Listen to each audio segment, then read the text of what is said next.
بسم اللہ الرحمن الرحیم۔ السلام علیکم ورحمۃ اللہ وبرکاتہ۔ جب کوئی انسان استغفر اللہ کہتا ہے تو اس کے جواب میں اللہ تعالیٰ کیا فرماتے ہیں؟ استغفر اللہ پڑھتے وقت بندے کے ساتھ کیا ہوتا ہے؟ کہیں آپ یہ غلطی تو نہیں کرتے؟ حضرت محمد صلی اللہ علیہ وسلم نے فرمایا، فرمان مصطفیٰ صلی اللہ علیہ وآلہ وسلم ہے، خدا کی قسم میں دن میں 70 سے زیادہ مرتبہ اللہ سے استغفار کرتا ہوں اور اس کی بارگاہ میں توبہ کرتا ہوں۔ بہت سارے لوگوں کی زبان پر استغفر اللہ کے الفاظ ہوا کرتے ہیں۔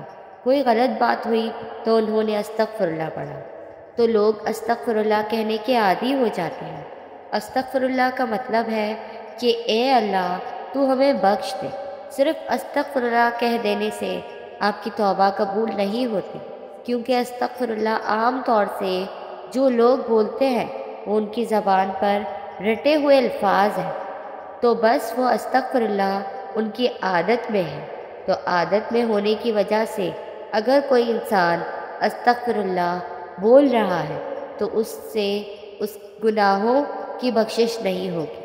آپ صلی اللہ علیہ وآلہ وسلم نے فرمایا، گناہوں پہ شرمندہ ہونا توبہ ہے، اور جب کوئی انسان اللہ کی بارگاہ میں توبہ کرتا ہے تو اللہ تعالیٰ ساتویں آسمان سے پہلے آسمان پر آ کر ایک خاص نگاہ ڈالتا ہے، ایک توجہ فرماتا ہے اور بندے سے کہتا ہے، میرے بندے آؤ، میں کب سے تیرے انتظار میں تھا، لوٹ آؤ، اپنے رب کی مرضی کی طرف لوٹ آؤ، اپنے رب کی مغفرت کی طرف لوٹ آؤ۔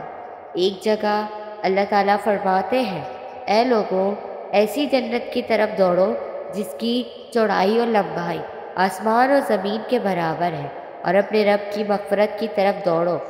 تو اس لیے جب کوئی بندہ اللہ تعالیٰ کے سامنے توبہ کرتا ہے یا استغفر اللہ پڑھتا ہے تو اللہ تعالیٰ 70 مرتبہ جواب میں اس کو لبیک کہتا ہے۔ ایک شخص تھا، 70 سال تک وہ یا صنم یا صنم یا صنم کہتا رہا، اپنے معبودوں کو پکارتا رہا، تو ایک مرتبہ اس کی زبان پھسلی اور اس کی زبان سے یا صنم کی جگہ یا صمد نکل گیا۔ یہ صمد اللہ کا نام ہے جس کا معنی بے نیاز، تو اللہ تعالیٰ نے 70 مرتبہ اس کے جواب میں لبیک کہا۔ ایک روایت میں آتا ہے کہ 70,000 دفعہ اللہ تعالیٰ نے لبیک کہا، یعنی اے میرے بندے، تیرا رب حاضر ہے، کیا چاہتا ہے؟ تو فرشتوں نے کہا کہ مولا، یہ بندہ تجھے نہیں پکار رہا ہے، یہ تو یا صنم کر رہا تھا، دھوکے سے اس کی زبان سے تیرا نام نکلا، بلکہ یہ تو تجھے جانتا ہی نہیں، یہ تو ساری زندگی یا صنم کرتا رہا۔ تو اللہ تعالیٰ نے فرمایا کہ فرشتوں خاموش ہو جاؤ، اور فرمایا کہ مجھے معلوم ہے کہ یہ مجھے نہیں پکارا، لیکن دھوکے سے ہی صحیح، لیکن اس نے اپنے معبودی حقیقی کو پکارا تو ہے۔ اگر میں بھی اس کے سوال پر اس کو جواب نہ دوں گا تو پھر مجھ میں اور ان میں کیا فرق رہے گا جن کو یہ 70 سال سے پکار رہے ہیں۔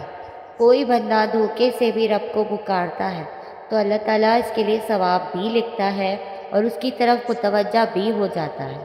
تو اگر ایسے ہی کسی انسان کی زبان پر استغفر اللہ جیسے الفاظ رہتے ہیں تو یہ بے فائدہ نہیں بلکہ بہت اچھی چیز ہے، اور اگر انسان نے اس نیت سے استغفر اللہ پڑھا کہ اس نے جو گناہ کیے ہیں ان کی معافی مل جائے تو اس کے تمام گناہوں کو اللہ تعالیٰ معاف فرما دیں گے۔ جو استغفر اللہ کو لازم کر لے، اللہ پاک اس کی تمام مشکلوں میں آسانی، ہر غم سے آزادی اور اسے وہاں سے روزی دے گا جہاں سے اس کا گمان بھی نہ ہو۔ استغفار سے دلوں کا زنگ دور ہوتا ہے۔ جب بندہ اپنے گناہوں سے توبہ کرتا ہے تو اللہ کریم لکھنے والے فرشتوں کو اس کے گناہ بھلا دیتا ہے، اسی طرح اس کے اعضاء یعنی ہاتھ پاؤں کو بھی بھلا دیتا ہے، اور زمین سے اس کے نشانات بھی مٹا ڈالتا ہے، یہاں تک کہ قیامت کے دن جب وہ اللہ پاک سے ملے گا تو اللہ پاک کی طرف سے اس کے گناہ پر کوئی گواہ نہ ہوگا۔ حضرت سیدنا حسن بصری رحمۃ اللہ علیہ کے پاس ایک شخص آیا اور اس نے خشک سالی کی شکایت کی۔ آپ رحمۃ اللہ نے اسے استغفار کرنے کا حکم دیا۔ دوسرا شخص آیا، اس نے تنگ دستی کی شکایت کی تو اسے بھی یہی حکم فرمایا۔ پھر تیسرا شخص آیا، اس نے اولاد نہ ہونے کی شکایت کی تو اس سے بھی یہی فرمایا۔ پھر چوتھا شخص آیا، اس نے اپنی زمین کی پیداوار کم ہونے کی شکایت کی تو اس سے بھی یہی فرمایا۔ حضرت ربیع بن صبیح رحمۃ اللہ علیہ وہاں حاضر تھے۔ انہوں نے عرض کی، آپ کے پاس چند لوگ آئے اور انہوں نے مختلف حاجتیں پیش کی۔ آپ نے سب کو ایک ہی جواب دیا کہ استغفار کرو، تو آپ رحمۃ اللہ علیہ نے فرمایا، ان کے سامنے یہ آیت پڑھے جن میں استغفار کو بارش، مال، اولاد اور باغات کی عطا ہونے کا سبب فرمایا گیا ہے۔ ترجمہ کنز الایمان۔ تو میں نے کہا، اپنے رب سے معافی مانگو، بے شک وہ بڑا معاف فرمانے والا ہے۔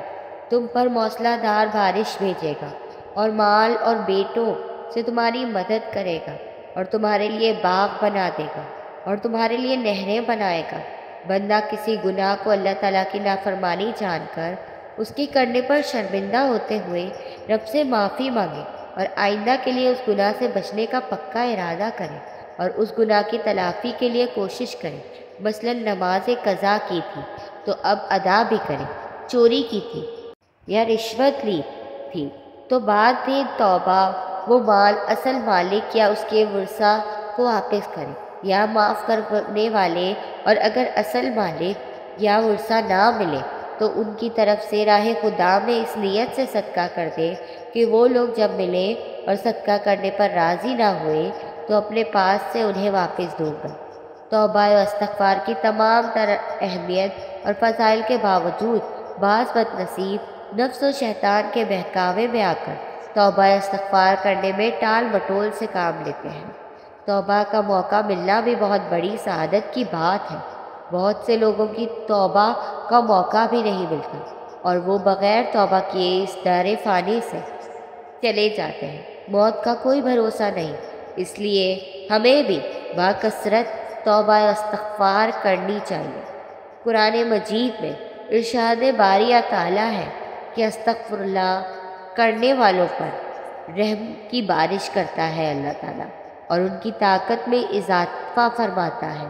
اللہ رب العزت قرآن مجید میں ایک جگہ فرماتے ہیں کہ اور میں نوح علیہ السلام نے اپنی قوم سے کہا، اپنے رب سے اپنے گناہ بخشواؤ اور معافی مانگو، وہ یقیناً بڑا بخشنے والا ہے۔